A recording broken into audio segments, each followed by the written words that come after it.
We're thrilled today to be welcoming artist Jennifer Angus to the Chipstone Foundation. Jennifer is a professor of design studies at University of Wisconsin-Madison and also an artist who works in an unusual medium. That's true. The cabinet is actually an old hardware cabinet. It would have held screws and nails, and that's what the numbers indicate on it. And I have turned it into a cabinet of curiosities. There are 98 drawers, and each of them is filled. I guess it's time to reveal that my medium is insects. I made this work for an exhibition at the Renwick Gallery, which is the Smithsonian's craft gallery. At the Renwick, the walls were covered in a pattern that was composed of insects. And in fact, that's what's in this cabinet. So you can think about going to a natural history museum and perhaps pulling out drawers in which there'd be various species, usually lined up according to their types and then size and sometimes color. My drawers are a little bit different. I described this cabinet of curiosities, but they're also known as cabinets of wonder. As you encounter these drawers, I hope that people will go, wow. The insects are doing various activities, although they're not activities that we would typically associate with insects. So for all intents and purposes, they've been anthropomorphized there. They are often cooking, learning, so reading books, teaching. You know, there's a hint of some tension. There is a feeling of perhaps a battle about to happen. So there are many little, I guess I'd call them vignettes. Some of them are connected to each other and some aren't. The potential here is for people to make up the story themselves. I mean, of course, I have an idea, but I don't feel strongly that this is the one interpretation. And it's just as enjoyable to me to hear what other people think is happening. Well, and we've used this at Chipstone in some ways as a pedagogical tool or as a prompt for students interested in curatorial work. So we've asked students to come in and pick a drawer or to pick a series of drawers and to come up with their own stories or to come up with a word that they could apply to that drawer as almost a label, as if they were curating just that one small piece of this larger work. And there was a strong desire on their part to come up with stories, to suggest possibilities, to ask questions, and really empathizing and identifying with the figures created out of the insect bodies in these drawers. And that's really what, in many respects, the goal of this work is when people hear insects, they instantly go, ugh. And certainly with my larger installations, I've had people who don't even want to enter the room. They hate insects so much. And I thought about how important insects are to our environment. We need them to pollinate flowers, which in turn produce the fruits we so enjoy, and we need them to decompose matter. And let's face it, we're at a critical time on our planet. We're hearing about the millions and millions of honeybees that are dying, and this is just absolutely devastating. One of my goals is for people to simply look at insects in a different way. That would be great if we could think of insects rather than as pests, as contributing.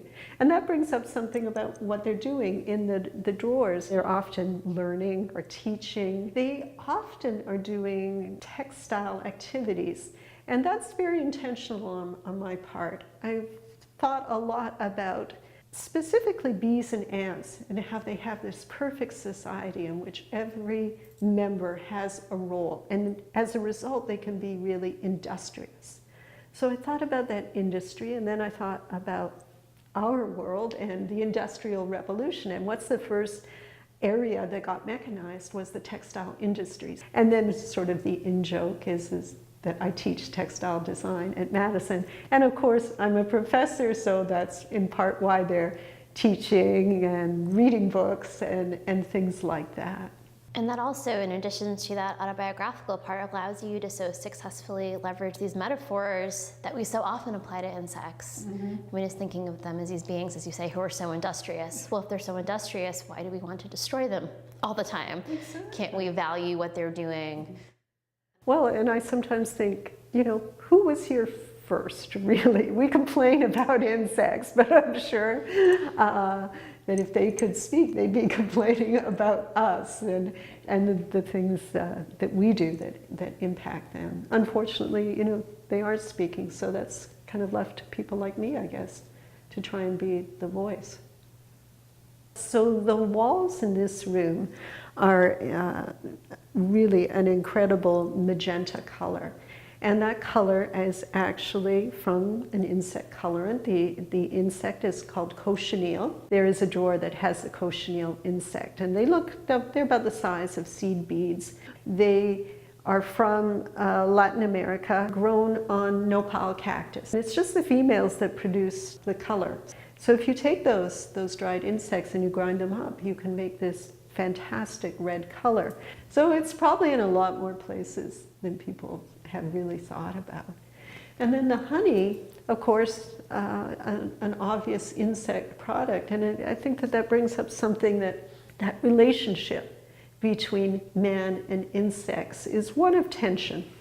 Of course, there are those insects, bees in particular, that can hurt us by a sting or bite us. You think of mosquitoes and things like that. But I think man has always sought to try and tame nature. And we've had some success perhaps with honeybees in that there's a relationship that we can build them their hives, and then they will, start making the wax and the honey, and then we're able to collect that. That's one success. Most of the endeavors that man takes on to try and tame nature, of course, are just incredible disasters. and that's Mother Nature paying us back. Interesting. I hadn't made the connection that with the cochineal and the honey, they're both things that are consumed, that we're consuming in our bodies, and you're then transforming them into these aesthetic objects. That's true. One observation that some students made, which hadn't occurred to me initially, was that the cabinet itself is almost like a beehive. Yes. Honestly, I saw it in an antique mall, and I looked at it for months. And I knew it was perfect for me. And it even turns, it's sort of Lazy Susan-like if you were so inclined. Wow. Yeah, and the fact that you can look at it in the round, though, I think is something that's also quite effective, especially in this much more domestically scaled context. Yeah. When this was shown at the Renwick, apparently during the run of the exhibition, some 500,000 people came through. And so a decision was made that drawers on each side would be propped open.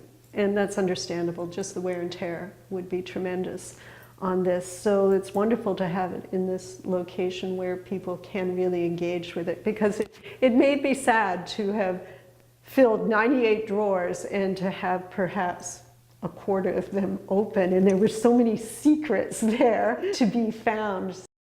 Well, one thing that was so pleasing about that was just this real sense of wonder that it engendered in people coming into the space. It was so exciting to watch those interactions because they realized, well, I can touch this, I'm empowered, I'm given some curatorial authority here, because there isn't a label that says each drawer means this. Right.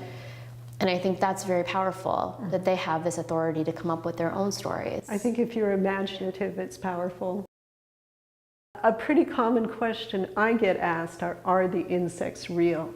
And I know that there's a gold beetle in there, and that is its natural color. And I wonder if someone stumbled upon that drawer and questioned, oh, did she have this gold plated? Or the gold beetle is paired with a miniature book that is a story by Edgar Allan Poe. There's another drawer that has, again, a miniature book, Shakespeare, and it is dedicated to the actress Ellen Terry, who very famously played Lady Macbeth, and she wore a dress that was covered with green metallic beetle wings. And so the book is opened, and it says dedicated to Ellen Terry, and then all those green metallic beetle wings are there. So there are things like that to be found. The detail, I'm gonna say, is quite extraordinary, and I think that you could spend a lot of time with this work and discover new things all the time. And these different tiny little textual clues or visual and material clues could lead a viewer down a whole different pathway. Oh yeah. So within the cabinet there are a number of these creatures who I call them hybrid creatures. They have a beeswax body that I cast in a mold, and then they have a cicada head and grasshopper arms. And they are often in charge, or sort of benevolent creatures within this world. Most of the time they're positive, but from time to time they can be a bit sinister too. In thinking about 19th century museums and sort of the Victorian culture around science education, I'm thinking about a phrase that you hear a lot, the fairyland of science, as this way to talk about and think about the magic that science can allow for, the magic that you can find in natural history specimens. Absolutely. And it seems so much that you're finding a way to access this fairyland quality of these specimens and transforming them into these beings that have this whole other life, many, many times their natural life. And that seems to be doing some powerful aesthetic and also fanciful, almost magical work with these specimens. Nature and reality is stranger than fiction, and so it's just so engaging.